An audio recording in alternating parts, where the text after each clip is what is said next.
So Boris is under a bit of pressure to continue the £20 a week benefits increase to universal credit. So what's that all about? So basically, essentially, the government increased the universal credit or benefit allowance by £20 per week during the pandemic to assist people.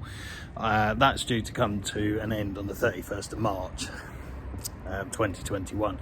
So the question is, should that be continued or should it be scrapped as per the 31st of March? He's obviously coming under a lot of pressure from Labour and so on to continue it, but there's a financial crisis looming, and obviously the cost of the pandemic has been pretty expensive, I would imagine. I'm not sure what the final bill is, but it's not going to be cheap. So let's have a look at the article on the BBC News app and delve a little bit more into it, and then when I'm back home and not walking the streets, we'll have a little perhaps style Jerry Springer style Maddie's final moments, or final thoughts anyway, or whatever it was. I'm a little bit too young to remember Jerry Springer properly. Anyway, without further ado, let's get stuck in. But before we do that, please do not forget to subscribe, smash the like button, leave a comment below, do all those things. Yes, you, please just hit that little subscribe button, put the notifications on, tells you when I'm doing another video or uploaded a new one. And hopefully these videos are of use to you and value. And yeah, so without further ado, let's get stuck in.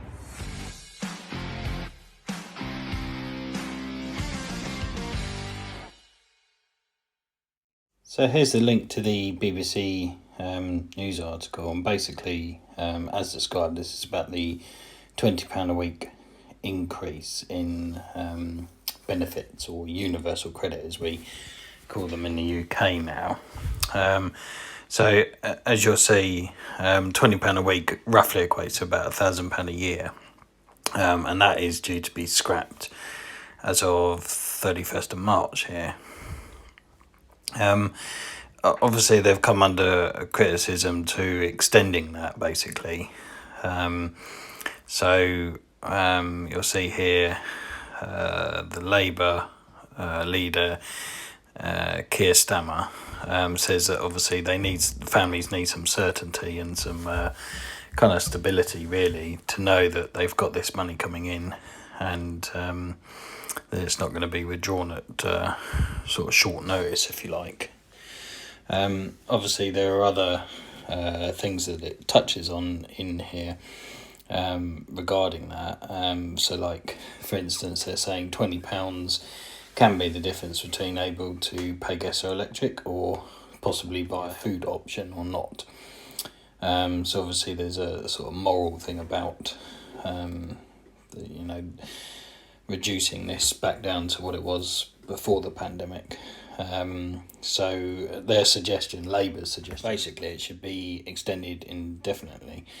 I mean, obviously there are some economic issues at hand here, and this is obviously a very emotional or emotive issue, as they touch on further down in the article, because obviously a lot of these people probably would have voted for Boris to get in, and they probably need the support, but at the same time, obviously £1,000 a year for all of the people claiming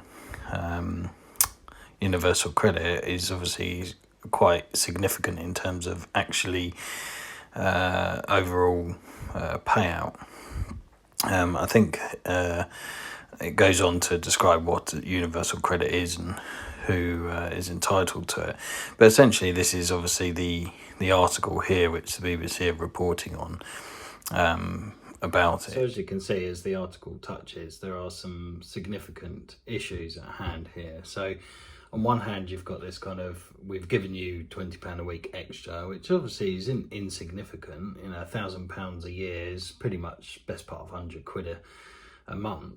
And that, once you tend to give people that money, Fortunately, often people will suffer with lifestyle inflation, so they'll get the better things. So you're going to have a bunch of people that you're going to withdraw that from, that perhaps have used it to, you know, subsidise things in their life, or better, in their opinion, their life. So, you know, sign up for subscription services and things. And then there is also the other people that are probably really are on the breadline for whatever reason. They fall through the net, and they've actually got into a position where £20 is probably actually meaning the difference between eating properly or not eating properly, or perhaps racking up debt for gas and electricity, all that kind of thing, and obviously going backwards. But then on the other hand, you've also got the fact that this increase is probably above inflationary increase, so it's more than perhaps people would have got if there wasn't a pandemic. The cost of it is probably millions, if not into billions, I would imagine. The amount of universal credit that is claimed in the UK, and if everybody is entitled to this £20, I don't know if every single one is, there's probably tiers to it, but that is a significant impact. And obviously at some point, unfortunately, they're going to have to pull the plug on some of these life support things. It's a shame that, you know, it's the old tanker ship syndrome, really. Big ocean liner tanker ships take a long time to do a U-turn in the sea, you know, the big tankers and the rest of it, as opposed to a speedboat, which takes a really short time to do a turn. The government is more like a tanker boat, in the fact that, you know, if they make a decision, it takes a long time for it to come to fruition and actually, you know, take a real you know, benefit to society, when we're talking about benefits. So for them to actually single out the people that really do need that and are at the breadline versus the people that have perhaps used it to up their subscription to internet services or whatever, is a massive task for them, and they are too big for that. They're like the ocean liner syndrome. Takes them a long time to figure out a system that would be fair, and of course, again, people will fall through the net. They're not a speedboat, essentially. They can't make that decision. So unfortunately, with the big turn or tanker syndrome, generalisations have to be made. So I'd be interested to see what your opinions are in the comments section below about this. Obviously it's going to affect an awful lot of people if they cut it off. If they extend that, then where is the funding going to come from? It has to come from somewhere.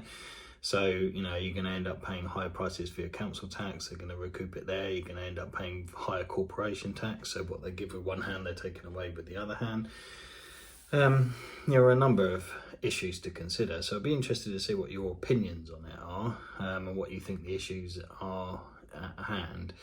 And if you do like the video, please subscribe, hit the like button, and feel free to share the video around. YouTube likes all of that, and it will get this out to, you know, a wider audience. And I think that ultimately, you know, this issue probably affects quite a few people.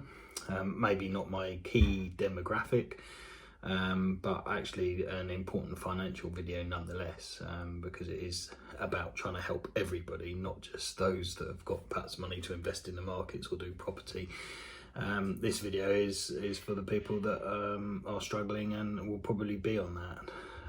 You know, it's interesting to see what people's opinions and views are on it, and you know, if you are of the mindset of, you know, that is make or break, where would you see that you know, that could be funded for long term, not just short term for a year or something? Because, you know, once you've had a taste of being on that slightly higher wage, it's very difficult to come back from that. So, not wage, but universal credit.